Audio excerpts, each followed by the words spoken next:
இன்றைக்கி நம்ம சடையாண்டி சித்தர் ஊற்று திருக்கோயில் பார்க்க போகிறோம். இது வந்து சேலமில் இளம்பிள்ளை சைடு இருக்குது. இது வந்து நீங்கள் பார்த்துட்டு இருக்கிறது கஞ்சமலையோட பேக் சைட். கஞ்சமலை அப்படின்றது நம்ம அனுமார் வந்து மூலிகைக்காக மலையை தூக்கிட்டு போகும் பொழுது அதிலிருந்து விழுந்த ஒரு பாட்டு தான் இந்த ஏரியான்னு சொல்லப்படுது. ஃபஸ்ட்டு உள்ள என்ட்ரானே பிள்ளையார் கோயில் இருக்குது. இந்த பிள்ளையார் கோயில் பார்த்ததுக்கப்புறம் அங்கே நீங்கள் வந்து ஆப்போசிட்லேயே முருகன் கோயில் பார்க்கலாம். அங்கே வந்து இங்கே எடப்பாடி ஸ்ரீ சடையாண்டி சித்தரை பார்க்கலாம். இவர் வந்து நீளமான முடி வச்சுருப்பார்.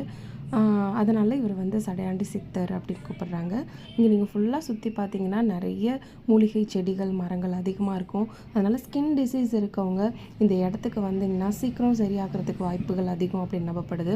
அண்ட் மோரோவர் இங்கே நீங்கள் நிறைய குரங்குகள் பார்க்கலாம். இந்த ஏரியாவில் இருக்க மக்கள் இங்கே குரங்குகள் அனுமார் இன்னும் இங்கே வாழ்கிறதா நம்புகிறாங்க. இது பெருமாள் கோயில் இப்போ அண்டர் கன்ஸ்ட்ரக்ஷனில் இருக்குது. இப்போ நீங்கள் பார்த்துட்டு இருக்கிறது தான் அந்த ஊற்றுலேருந்து வர தண்ணி. அந்த ஊற்று வந்து ஜென்ரேட் ஆகுறது வந்து அந்த சிவன் கோயில் பக்கத்தில் இருக்க ஏரியாவில். இங்கே வந்து பார்த்திங்கன்னா சுற்றி பார்த்திங்கன்னா நிறைய மூலிகைகள் இருக்கும். இப்போ நீங்கள் வந்து சிவன் கோயில் பார்க்குறீங்க. இது இன்னும் அண்டர் கன்ஸ்ட்ரக்ஷனில் தான் இருக்குது, இன்னும் ஓப்பன் பண்ணல. இந்த ஊற்று தண்ணி இருக்குது இல்லையா, இது வந்து ரொம்ப பவர்ஃபுல்லானது. இங்கேருந்து தான் இந்த ஊற்று வந்து ஜென்ரேட் ஆகுது. இங்கே வந்து மக்களோட நம்பிக்கை என்னென்னா பூ பறிச்சுட்டு வந்து போட்டு பார்ப்பாங்க.